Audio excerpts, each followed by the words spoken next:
নমস্কার, নেহার রসোই ঘরে আপনাদের সকলকে স্বাগত। আজকের ডেটটা হলো 6 জানুয়ারি। খুব ঠান্ডা পড়েছে আজকে, 2-3 দিন ধরেই খুব ঠান্ডা চলেছে। তো আগের দিন সন্ধ্যাবেলা ডিসাইড করলাম যে আজকে খিচুড়ি বানাবো।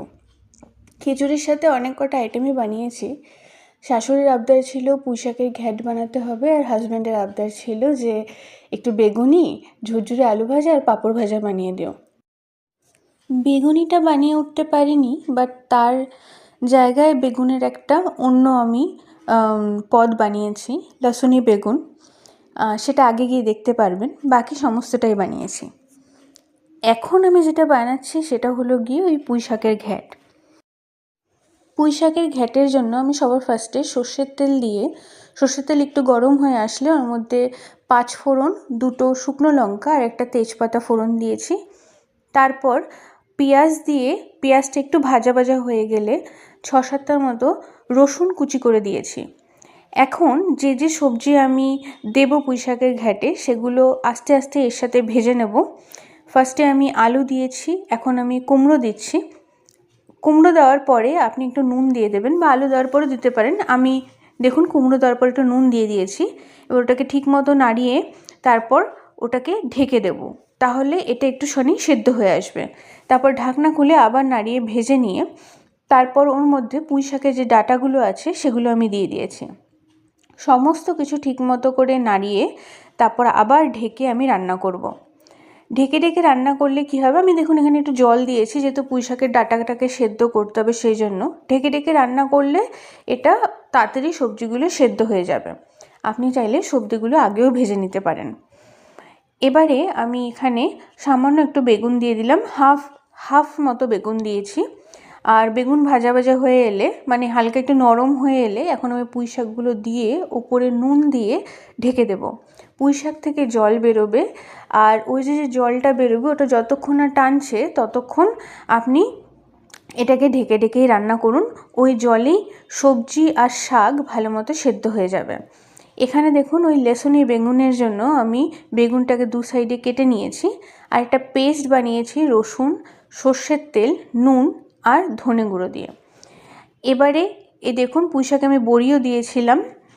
এখানে আমি একটুখানি লঙ্কার গুঁড়ো আর একটুখানি জিরে গুঁড়ো দিয়ে দেবো। জিরে গুঁড়ো দেওয়ার পরে সেটাকে ঠিকমতো নাড়িয়ে ওপরে আমি চিনি দিয়ে তারপর আবার ঢেকে দেবো। এই ঢাকনা খুলে তারপর সবজিগুলোকে যতক্ষণ না পুরো জল টেনে যাচ্ছে ততক্ষণ নাড়িয়ে নাড়িয়ে আপনি এই রান্নাটা কমপ্লিট করে ফেলুন। পুঁই শাকের ঘ্যাটের বদলে বাঁধাকপি, আরও অন্যান্য অনেক সবজি আছে যেগুলো খিচুড়ির সাথে বেশ ভালোই যায়। বাট যেহেতু আমার শাশুড়ি পুঁই শাক খেতে বেশি ভালোবাসেন, তাই আমি এখানে পুঁই শাকের ঘ্যাটই বানিয়েছি। আপনি পুঁই শাকের ঘ্যাটে চাইলে পটল আরও অন্যান্য সবজিও দিতে পারেন। আমার সবজি হয়ে গেছে, আমি সাইড করে রাখলাম। এখানে আমি আদা, কাঁচা লঙ্কা, একটা ছোটো চামচের মতো জিরে আর সামান্য একটু রাঁধুনি দিয়ে খিচুড়ির যে মশলাটা সেটা রেডি করে নিলাম। খিচুড়ির জন্য মুগ ডালটা যখন ভাজবেন, শুধু খিচুড়ি কেন, আপনি যখনই মুগ ডাল রান্না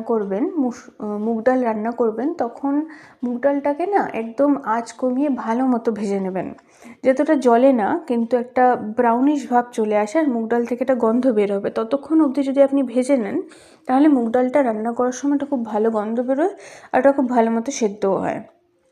মুগ ডালটা ভেজে ধুয়ে আমি একটা পাত্রে জল নিয়ে ওর মধ্যে হলুদ দিয়ে একটু নুন দিয়ে জলটা যেই ফুটে এসছে সেই আমি মুগ ডালটা দিয়ে দিয়েছিলাম। আর মুগ ডালটা সেদ্ধ হয়ে আসার পরে আমি গোবিন্দভোগ চালটাও, যেটা ধুয়ে রেখেছিলাম খিচুড়ির জন্য, সেটাও দিয়ে দিয়েছিলাম। এখানে এখন আমি খিচুড়ির মশলাটা রেডি করছি।